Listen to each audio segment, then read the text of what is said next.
B unit শিক্ষার্থী আশা করি তোমরা সবাই ভালো আছো। তোমরা আমাকে অনেকদিন ধরে রিকোয়েস্ট করছো যে বি ইউনিটের কিছু সাজেশন দিতে, অর্থাৎ গ্রামার টপিক কোনগুলো বেশি পড়তে হবে, আর মেমোরাইজিং থেকে কোন বিষয়গুলো পড়তে হবে, এবং রিটেনের ক্ষেত্রে মূলত কোন বিষয়গুলোর উপর ফোকাস রাখতে হবে।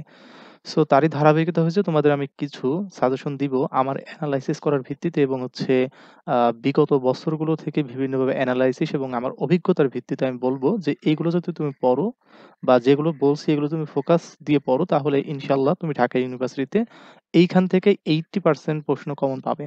আর ঢাকা ইউনিভার্সিটিতে 80% প্রশ্ন কমন পাইলে টপ 100 এর ভিতর থাকা সম্ভব। সো তোমরা কিন্তু এই বিষয়গুলো একটু গুরুত্ব দিয়ে দেখবে। এখান থেকে দেখো যে আমাদের গ্রামার টপিক যদি আমরা দেখি, এখানে অনেকগুলো গ্রামার টপিক আছে।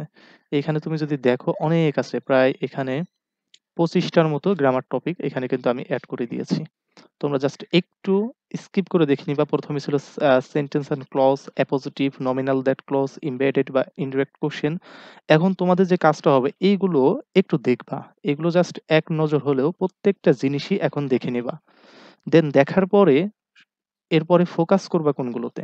এখানে দেখো টোটাল 25টা আছে: conjunction, parallelism, adverb, inversion, model verbs. এগুলো প্রত্যেকটাই একটু একটু করে দেখবা, আর এখান থেকে ফোকাসটা রাখবা তুমি এইদিকে এইগুলোর উপর। প্রথমে যেটার উপর ফোকাসটা রাখবা সেটা তোমার সাবজেক্ট ভার্ব এগ্রিমেন্ট। এইখান থেকে তোমার 100% একটা আসবেই। সাবজেক্ট ভার্ব এগ্রিমেন্ট থেকে 100% একটা আসবেই। Tense, right of from verbs, sequence of tense, এই তিনটা একই রিলেটেড, এই কারণে আমি তিনটাকে এক জায়গায় রেখেছি। এইখান থেকেও তোমার একটা কোশ্চেন কমন থাকবে। তার মানে ২টা কোশ্চেন এই ২ জায়গা থেকে কমন পাবা। এটা আমি গ্যারান্টি দিয়ে বলতে পারি।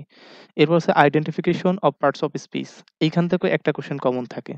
এইখান থেকেও একটা কোশ্চেন কমন থাকে, হলো ৩ টে পেলে। Countable and uncountable noun. Then pronoun and pronoun agreement, gerund and participle, conjunction and paradigm. এইখান থেকে একটা কোশ্চেন 100% কমন থাকবে। কন্ডিশনাল সেন্টেন্স, কোয়াজিটিভ ভার্বস আর লিটারেসি টার্ম। এই লিটারেসি টার্ম থেকেও একটা কোশ্চেন কমন থাকবে। এই লিটারেসি টার্ম মানে কি? ধরো যে একটা কোশ্চেন করলো যে he is a mad dog. He is a mad dog. তাহলে এই যে ২টা বিষয়ের মাঝে এই কোশ্চেনটা করে নিচে তোমাকে অপশন দিল। এটা কি সিমিলি? এটা কি মেটাফর? এটা কি পার্সনিফিকেশন? নাকি এটা তোমার আইরনি? সো এরকম অপশনগুলো দেবে। সো এগুলো কি বলা হয়? Literacy term. ওকে। এরপর তুমি আরেকটা যেটা পড়বা সেটা তোমার এইখান থেকে আর্টিকেল পড়বা, আর রিডিউস ক্লজ গুলো পড়বা। অ্যাডজেক্টিভ ক্লজ আছে রিডিউস করা যায়, অ্যাডভার্বিয়াল ক্লজ আছে রিডিউস করা যায়। তো এগুলো পড়বা। তো দেখো ১ টা ২ টা ৩ টা ৪ টা ৫ টা, এই ৫ টা জায়গা থেকে ৫ টা মার্ক 100% আসবে। এটা তুমি গ্যারান্টি দিয়ে রাখতে পারো। আর এই টোটাল ১২ টার উপর টোটাল ফোকাস থাকবে এই টোটাল ১২ টার উপর। আর এইগুলো কিন্তু তোমার একটু, একটু করে দেখে নিতে হবে। শুধু এই ১২ টার উপর একেবারেই জান-প্রাণ দিয়ে দিলে হবে না। কারণ এগুলো কিন্তু রিলেটেড আগেরগুলোর সাথে। সো তোমাকে এগুলো জাস্ট একটু ধারণা নিবা। প্রত্যেকটা জিনিসের ধারণা থাকবে, আর মূল ফোকাসড যে বিষয়গুলো সেটা এইগুলো, এই ১২ টা। ওকে, তো আমাদের গ্রামার চলে গেল। এখন চলো মেমোরাইজিং। এই মেমোরাইজিং এর জন্য দেখো যে অনেকগুলো টপিক আছে। এখানে প্রায় ৭ টা টপিক আছে। ১ম টাই কি? অ্যানালজি, তারপর synonym, antonym, group verbs, phrase, idioms, spelling, appropriate preposition, আর ওয়ান ওয়ার্ড সাবস্টিটিউট। সো এই ৭ টা জায়গা থেকে তোমাদের মূলত মেমোরাইজিং টপিক গুলো বা মেমোরাইজিং থেকে কোশ্চেন গুলো এসে থাকে।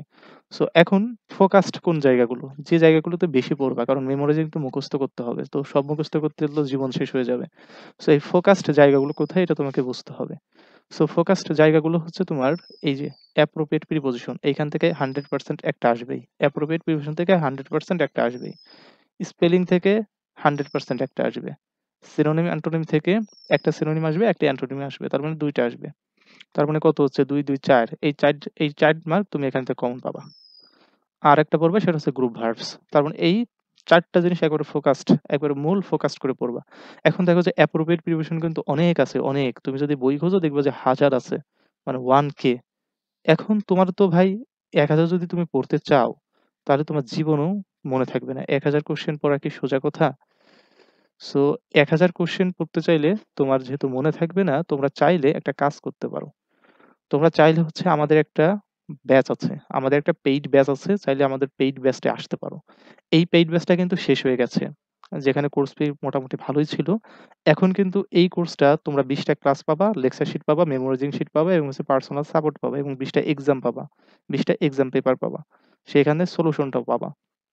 সো এই রেকর্ডেড ক্লাস তুমি জাস্ট ২০ টা কিনে নিলে কি হবে? ২০ টা কিনে নিয়ে তুমি যদি এই ২০ টা ১০ দিনে কমপ্লিট করে ফেলতে পারবে। ২০ টা ১০ দিন কমপ্লিট করতে পারো। কেউ যদি প্রত্যেকদিন ৪ টা করে দেখো তাহলে সে ৫ দিনে কমপ্লিট করতে পারবা। দেখা যায় তোমার একটা রিভিশন হয়ে যাচ্ছে। তোমার একটা রিভিশন হয়ে যাচ্ছে প্লাস তোমার যে জায়গায় ল্যাকিংস ছিল সেইগুলোও তোমার ফিল আপ হয়ে যাচ্ছে। সো এইখানে খুবই অল্প পেমেন্ট। এখানে তোমাকে খুব বেশি টাকা ইনভেস্ট করতে হবে না। এখানে তুমি মাত্র ৳২৫০ আমার এই যে বিকাশ নাম্বার রয়েছে, এই যে উপরে বিকাশ নাম্বার রয়েছে এইখানে WhatsApp এ আমাকে আগে নকও দিতে পারো সমস্যা নাই অথবা এই নাম্বারে ৳২৫০ আমাকে পাঠিয়ে আমাকে বললেই তোমাকে হচ্ছে আমি এটার সকল কিছু দিয়ে দিব। আমাদের যে পেইড ক্লাসগুলো রেকর্ডেড যেখানে আছে সেগুলো দিয়ে দেব, লেকচার শিট দিয়ে দেব। সবগুলো মোটামুটি তোমাকে আমি দিয়ে দিব। সো এই রিভিশনের জন্য হলেও আমি বলব যে ভাই এটা তোমার কেনাটা এখন যৌক্তিক। তুমি এইটা কিনলে তোমার মেমোরাইজিং ও হয়ে যাবে, তোমার গ্রামারও হয়ে যাবে। সো এখন আসো যে এইদিকে তোমাদের রিটেন এর ক্ষেত্রে আমি যদি বলি এখন। রিটেন এর ক্ষেত্রে বললে তোমরা কোন বিষয়গুলোকে ফোকাস করবা? তোমরা হচ্ছে প্যারাগ্রাফ পড়বা এটা 100% আসবে। কারণ ঢাকা ইউনিভার্সিটিতে পরীক্ষা হয়েছে, বি ইউনিটে প্যারাগ্রাফ আসেনি এমন কোনোবারই হয়নি। তার মানে 100% একটা প্যারাগ্রাফ আসবে। আমরা গত কয়েক বছর ধরে দেখতে পাচ্ছি এক্সপ্লেনেশন আছে এবং হচ্ছে সেন্টেন্স মেকিং এটাও 100% আসবে। তাহলে এই ২ টা জিনিস 100% আসবেই। তার মানে এইখানে তোমার ১০ মার্ক, এইখানে তোমার ৫ মার্ক। তাহলে ১৫ মার্ক 100% তুমি পাচ্ছই। আর এই ২ টা জায়গা থেকে হয় আসতে পারে উইথ ক্লু, উইথআউট ক্লু অথবা এক্সপ্লেনেশন। এইটা আসার চান্স হচ্ছে 60% আর এটা এসে আসার চান্স হচ্ছে 40%। ঠিক আছে? ওকে, তার মানে এই ৪ টা জায়গায় হচ্ছে তোমার রিটেন ক্ষেত্রে পড়বা। আর তোমরা যারা প্যারাগ্রাফের সাজেশন চাচ্ছ বা তোমাদের যদি সাজেশন প্রয়োজন হয়, আমি তোমাকে জাস্ট ২০ টা বা ২২ টা প্যারাগ্রাফের টপিক দিয়ে দিব এবং তোমরা যদি আরো রিকোয়েস্ট করো সেক্ষেত্রে হয়তোবা আমি তোমাদেরকে এগুলোর পিডিএফ আকারে দিয়ে দিতে পারি। সো তোমরা এটা কমেন্টের উপর নির্ভর করছে। তোমরা কি চাচ্ছ কি চাচ্ছ না? যদি চাও যে সাজেশন প্রয়োজন প্যারাগ্রাফ কোনগুলো পড়বো, এক্সপ্লেনেশন কোনগুলো পড়বো এগুলোর একটা ভিডিও দিতে এবং সেগুলো শিট আকারে দিতে, তাহলে আমি তোমাদের অনুরোধের ভিত্তিতে আমি ক্লাসটা নিবো বা ওই সাজেশনগুলো দিব।